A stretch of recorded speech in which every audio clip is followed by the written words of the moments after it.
The 7th episode of Demon Slayer, the Hashira training arc, is now out. Let's talk about it.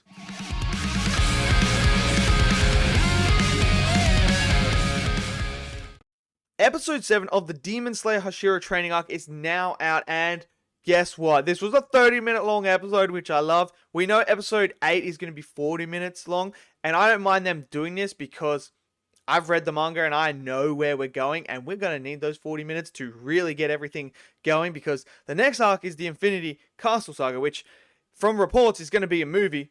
Super excited for. Cannot wait to see that on the big screen. But as for episode 7 itself, we learn a lot in this episode, and things are starting to get very interesting in Demon Slayer. So firstly, we learn about Guillaume and his backstory, the Stone Hashira, that, you know, he was looking after some kids at a temple from an orphanage, you know, just being this nice teacher, this sensei to them. And you look at him back then to where he is now, he is tiny in the flashbacks.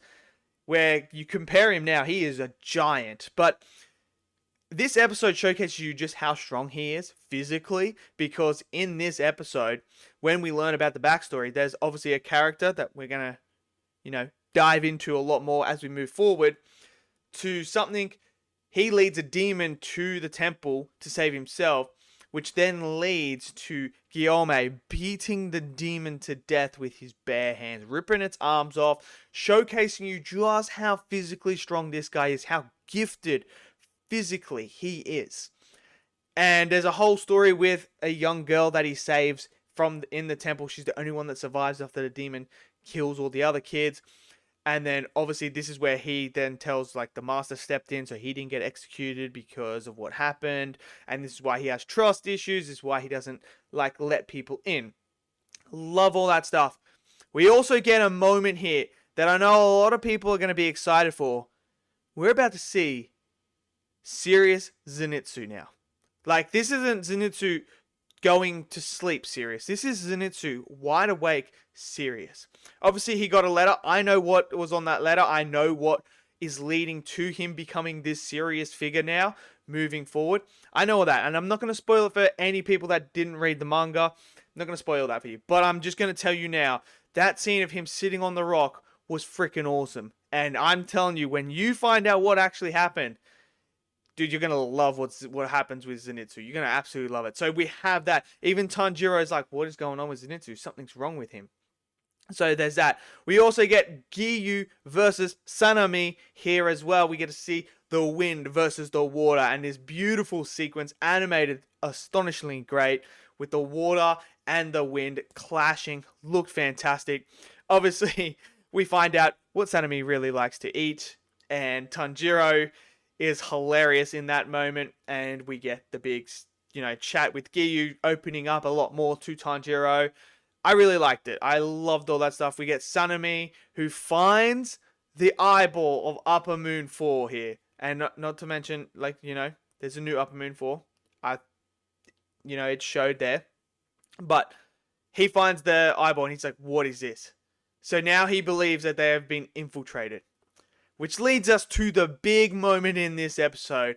Look, man, you see it in the manga, but then you see it animated here, and I thought they did it beautifully. Like, I know it drags on a bit because it's after the credits as well, but when Muzan arrives, man, at the mansion where the master is, and you have that fog, you have his red eyes and him walking, one of the coldest entries in all of anime so far animated. It looks spectacular. And then you watch him just walking, you know, the smoke coming off him, the mist, everything about it. It is incredible. And this is where we finally see Muzan face to face with the master, staring off. He's here. Muzan has arrived at the mansion. Now, I know exactly what is about to happen in the next episode and where this is all going.